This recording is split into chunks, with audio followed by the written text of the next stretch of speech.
por që të kafshosh tjetën, të futesh në shtrat, të kesh ato lloj ledhatime, padyshim që o do të jetë njëra, o do të jetë tjetra. Pra o do të jenë pjesë një orientime, ose do të jetë një lojë që e luajnë shumë mirë, janë ende pikpyetje nëse ka qenë një telefonat thjesht për të shuar zërat apo për të dhënë një lloj tjetër impulsi. Edhe mua më duket shumë e befasishme se si ti të mbyllet goja për një situatë që është në dorën tënde për ta shfrytzuar dhe për ta nxjerrë tjetrin keq, se Edi ofendoi publikun, ofendoi produksionin, kërcënoi hapur që do t'ja merrte shpirtin e të tilla situata. Realisht nuk e gjej dot mendsinë apo stepjen e tyre. Pat kritika faktikisht edhe për Oltën, edhe për opinionistën mbrëm ka pasur shumë kritika në rrjet se ajo po e arsyeton në farë forme qasjen e Edit, e në anën tjetër po e kritikon arditin, për çka dhe gjithçka u krijua në bazë të asaj se çka ndodhe në mes të arditit edhe Edit. Sigurisht e ceka duke mos komentuar opinionin e Oltës, se ajo vetë e ka kaluar në një Big Brother dhe aso kohë kur ajo ja kujtonte Luizit brenda lojës lëndët narkotike, ndërkohë që dje dënoi veprimin e Albës Karshi Fjollët, që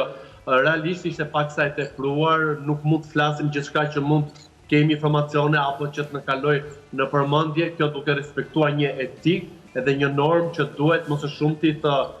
pasqyrohet dhe të reklamohet në një format si Big Brother, që ka një audiencë dhe për moshat më të vogla dhe të prekësh në tema si orientimi seksual, siç e preku Alba, por edhe për lëndët narkotike, siç hodhi hipotezën për Fjollën që mund të jetë konsumuese jashtë, por duke mbetur tek tre çunat që ajo piketoi tek Klodi, Londrimi dhe Labinoti i ri, Klodi dhe Londrimi për pos energjisë së mirë që e kemi parë pothuajse në këto 60 ditë, nuk është se nuk e kanë luajtur këtë pyetjen janë apo nuk janë, e kanë lojë apo nuk e kanë lojë, e ka shijuar për sa kohë shumica banorëve aty brenda, le të themi, nuk ja kanë vënë në pa dhe ata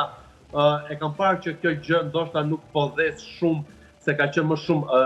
Labinot Rexha ai që i ka cunguar apo i ka prekur që kur u fut fillimisht, e pastaj Toni që akuzoi Klodin që ti po lua me këtë biseksualitetin dhe Alba që her pas here i ka ngacmuar. Për mua u bë shumë mirë që u cek si temë, se deri diku është e pranueshme një lloj afeksioni shoqëror, por që të kafshosh tjetën, të futesh në shtrat, të kesh ato lloj ledhatime, padyshim që o do të jetë njëra, o do të jetë tjetra. Pra o do të jenë pjesë një orientime, ose do të jetë një lojë që e luajnë shumë mirë, edhe pse e kanë energjinë që është e kuptueshme dhe është e perceptueshme që e kanë të lindur. E kanë të lindur energjinë mes vetë, thua, Klodi edhe Londrimi? E kanë energjinë, po sigurisht që e luajnë dhe këtë pjesë, e din që komentohet dhe e kanë kështu si një kartë që mos ma prek, se shikos unë të djek, unë të cënoj se për sa kohë nuk kam folur, për sa kohë nuk të kam dhënë ty sinjale, për sa kohë nuk e kam shfaqur, sigurisht që e kanë si një lloj muri që edhe duan që të tjerët ta kapërcejnë, ta rrënoj, por edhe duan si një lloj ndalese që të mos preket energjia e tyre. Po, Redian, sipas teje, banorët janë shterur ose nuk po arrin të fokusohen brenda lojës, ose pse në çdo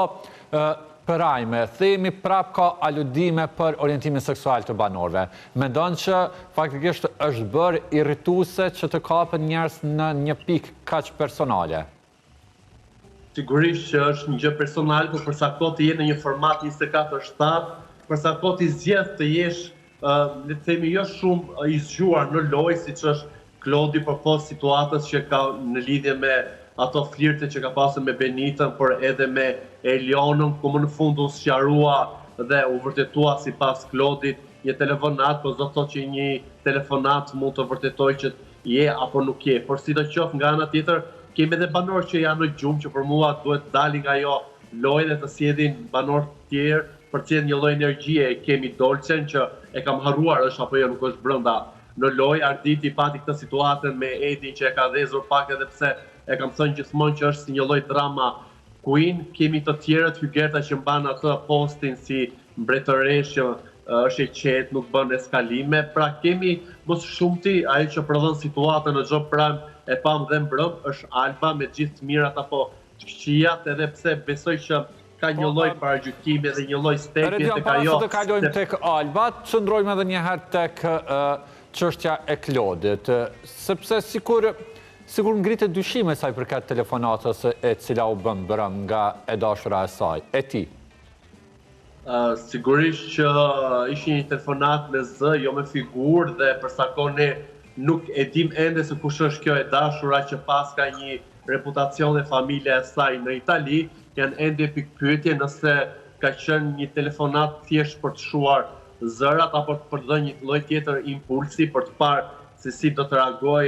dy vajzat Eliona dhe Benita që kanë pasur le të themi fërkim apo flirte me Klodin, por nga ana tjetër raporti i tij me londrimin është miqësor, paçka që kanë këto le të themi shenjat apo këtë lloj afërsie që nuk është shumë e parë në formaci Big Brother tek ne, le të themi.